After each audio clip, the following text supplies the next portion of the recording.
Just gonna set things up here.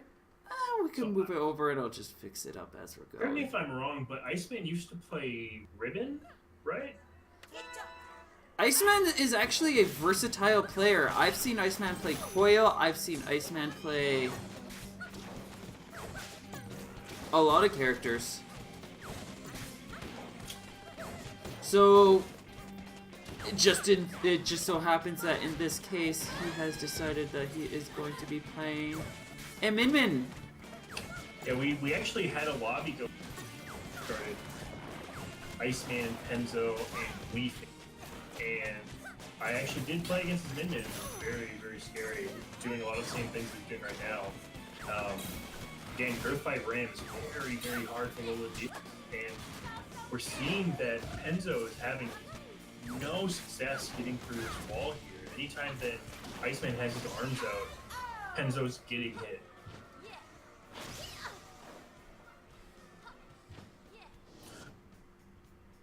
I don't know if it's because the arm to Growth 5, or if it Growth 5 Ram is causing that discrepancy, or if it's just Hydra not being the right pick for the matchup. Hydra might be a little tricky to use here, especially since there's a giant Ram. There is the Ice Dragon as well. Both are well designed to counter a Hydra. And we're Hydra is very, very much an arm. Does not deal Dragon well, and the Dragon Beat just kind of goes through 2 to 3 to all 3 of the bolts, picking up position. And we see Penzo even recognizing that as he swapped over and now has the Boomerang Lockjaw equipped. This round's still looking a little bit in favor of Iceman. It's a lot closer though. Oh yes. And Penzo gets a good read. A Dendy grab coming right in there. Is definitely looking for a rush confirm or to try to trump Iceman's. Is going to miss by a bit though. Yeah, that's definitely a good call. Good positioning on Penzo's part. But he didn't quite aim the lockjaw properly and didn't throw the boomerang out to block part of that rush. So Iceman was just able to win out, get a reset, and then get the grab to take the round.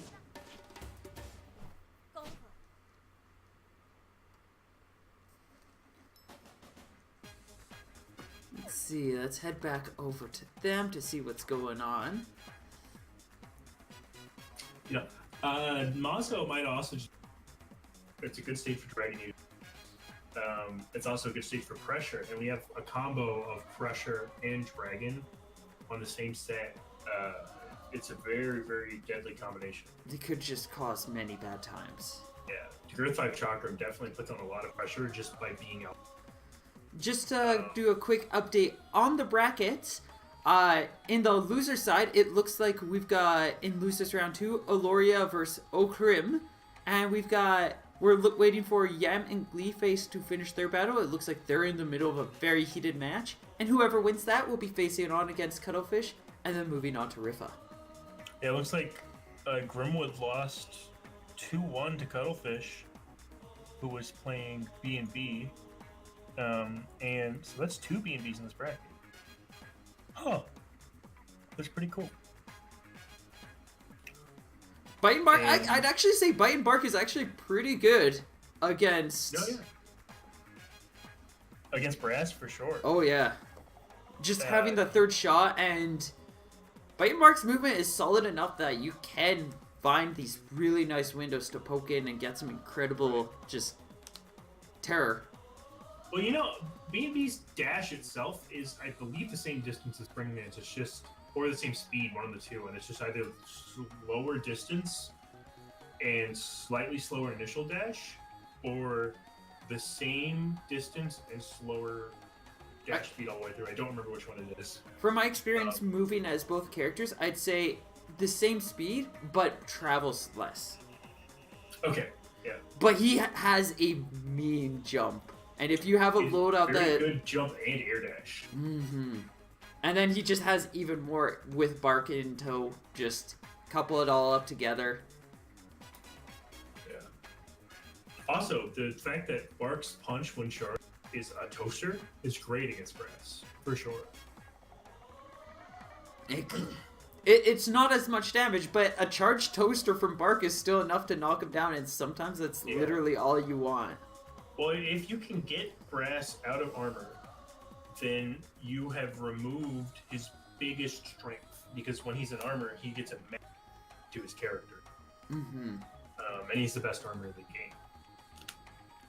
When you can get rid of that, you have slower Springman, who is has bigger. a higher damage grab and is bigger, so he's easier to hit. So I mean that makes a lot of sense.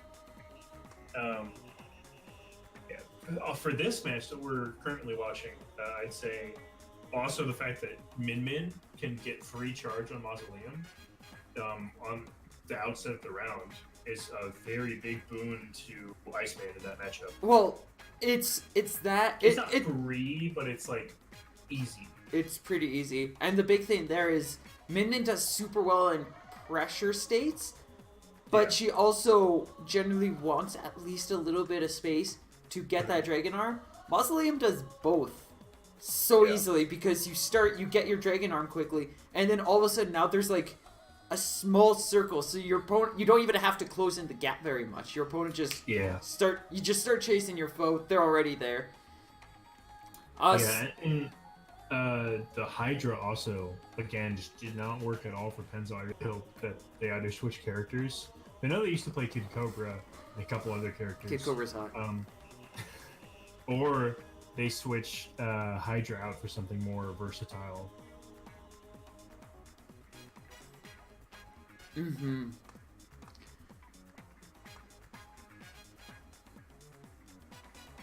Let's see. Looks like we've got our next stage chosen. Definitely a lot of thought was put into choosing this next stage. We're going to be going to Buster Beach for the first time, I believe, during this event. Yeah, it's the first time in this bracket that we've seen Buster on stream.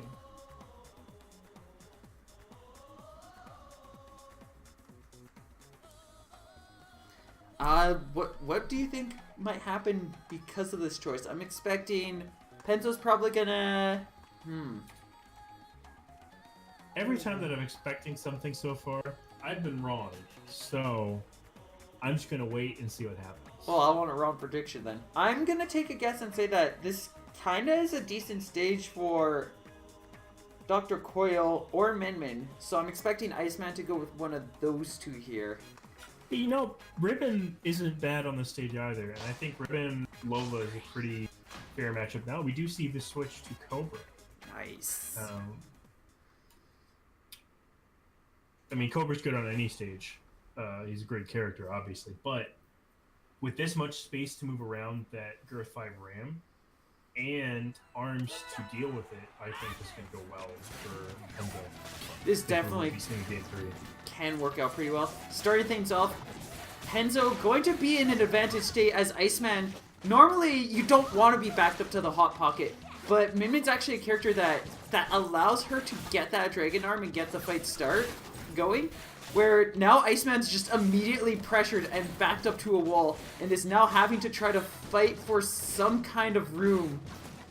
Penzo is not letting that happen though, of 325 damage rush, and is now looking for one more hit. Finally gets knocked down though. Especially with that poison on, any hit should kill now. And this set is actually really fundamentally secondary set I picked up, which just made Blusher, because the bub curves about the same. So I'm seeing a lot of situations that I would be forcing as well in these scenarios. Really good coverage on Penzo's part. Whenever he gets a hit with Blusher, immediately has his bub ready to answer something that Iceman wants to do next, because obviously Blusher doesn't knock down in most situations. Penzo making the swap over to the Tri-Blast here. Definitely going to try to use it to take advantage of just getting over a lot of the shots that Iceman has, rather than maybe trying to box them out. Ooh, that was a really, really good rush to deal with that dragon. This is, I think, really smart for pressure. Explosion plus Blusher explosion, pressure-wise, is really great against him in my experience. And here we're seeing, I mean, almost taking all of her health in the first 30 seconds. And is able to take one final hit there. Iceman was able to bring it back last time, but this time Penzo able to just find a little bit more room to get a final hit. Switching off of Dragon to Sparky, this could be a really smart choice. Sparky's going to allow even more momentum to go in Iceman's favor. Penzo making a really, really ballsy Glusher read there, saying you're not going to react to me moving out of the way. Iceman does, though. Still gets the hit. However, is going to eat a rush here. If Penzo plays cards right, yes, he's going to get poison as well. A 365 damage rush, and the poison on top of that. Plus, I believe poison ticks to 10, so it's 1 damage for a set amount of time, equaling up to 10 damage. So it was 365, so it's 370. Iceman now ready with rush, definitely looking to try to pressure Penzo with that. Penzo trying to bait it out, ends up getting caught by it. Now cannot take. The worst decision you could have. He can no longer take any hits. He's definitely wanting to get rush. He gets it, and Iceman is 1 hit away and ends up getting taken down by a well-aimed Tribe Blast. I almost yelled because that Sparky went just under his feet. If Iceman aimed up at all there, that would have killed him and taken the round for Iceman. I know Penzo was also, just as soon as he got rush, I was like, this is also a moment where he could potentially go in for a shield breaker. Iceman did not have enough health.